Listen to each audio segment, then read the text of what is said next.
అనంతపురం జిల్లా గుంతకల్ మండలం నెలగొండ గ్రామంలోని ధర్మ హ్యూమన్ రైట్స్ రాష్ట్ర ప్రధాన కార్యదర్శి వీరాంజనేయులు తన స్మార్ట్ రేషన్ కార్డును అదే గ్రామానికి చెందిన విలేజ్ రెవెన్యూ ఆఫీసర్ వీరాంజనేయులు కుటుంబానికి ఇవ్వకుండా తన గ్రామ శ్మశాన వాటిక వద్ద పడేశాడని, ప్రభుత్వం ఇంకా మీ కార్డును మంజూరు చేయలేదా అని చెప్పాడని తీరా చూస్తే అది శ్మశాన వాటిక వద్ద కనబడిందని, ఈ విషయంపైన ఈ రోజు జిల్లా కలెక్టర్ కార్యాలయంలో పీజీఆర్ఎస్ లో ఆ మండల తహసీల్దార్ విలేజ్ రెవెన్యూ ఆఫీసర్ మీద ఫిర్యాదు చేస్తానని, వారి మీద తగిన చర్యలు తీసుకోవాలని డిమాండ్ చేశారు. నా పేరు ఎం వీరాంజనేయులు. నేను Dharma human rights organisation NGO organisation లో రాష్ట్ర ప్రధాన కార్యదర్శిగా పనిచేస్తున్నాను. నాది అనంతపురం జిల్లా గుంతకల్ మండలం నెల్లగొండ గ్రామం. అయితే గుంతకల్ మండలం నెల్లగొండ గ్రామంలో మొత్తం 717 స్మార్ట్ రేషన్ కార్డ్స్ ప్రభుత్వం మంజూరు చేయడం జరిగింది.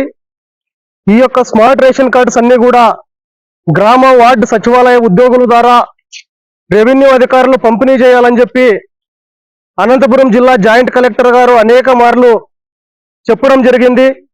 అయినప్పటికీ కూడా అవి ఏవి కూడా క్షేత్రస్థాయిలో పంపిణీ చేయడం లేదు.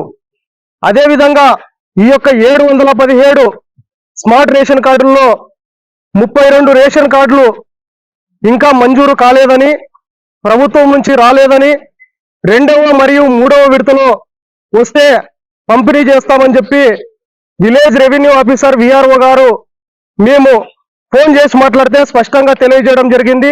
వారు మాట్లాడినటువంటి రికార్డింగ్ కూడా మా దగ్గర ఇప్పుడు అందుబాటులో ఉన్నది.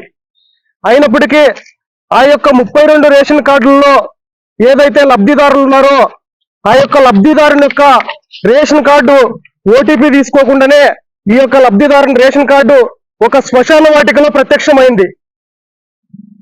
ఈ యొక్క రెవెన్యూ అధికారులు, సచివాలయం సిబ్బంది, ఆ గ్రామానికి సంబంధించినటువంటి డీలర్లు ఎంత నిర్లక్ష్యంగా ఉన్నారనేది మనకి ఇదే నిదర్శనం. మైనస్ లో ఉంది ఈ రేషన్ కార్డు, కానీ ప్రత్యక్షమైంది. దీనికి ఎవరు బాధ్యత వహిస్తారు? ఈ రేషన్ కార్డు మనకి ఎగ్జాంపుల్ ఇప్పుడు దొరికింది. ఇలాగే ఇంకా 31 రేషన్ కార్డ్స్ లేవని చెప్పి వాళ్ళు తెలియజేయడం జరిగింది మనకు. ఈ 31 రేషన్ కార్డ్స్ కూడా ఎక్కడ పడేశారు?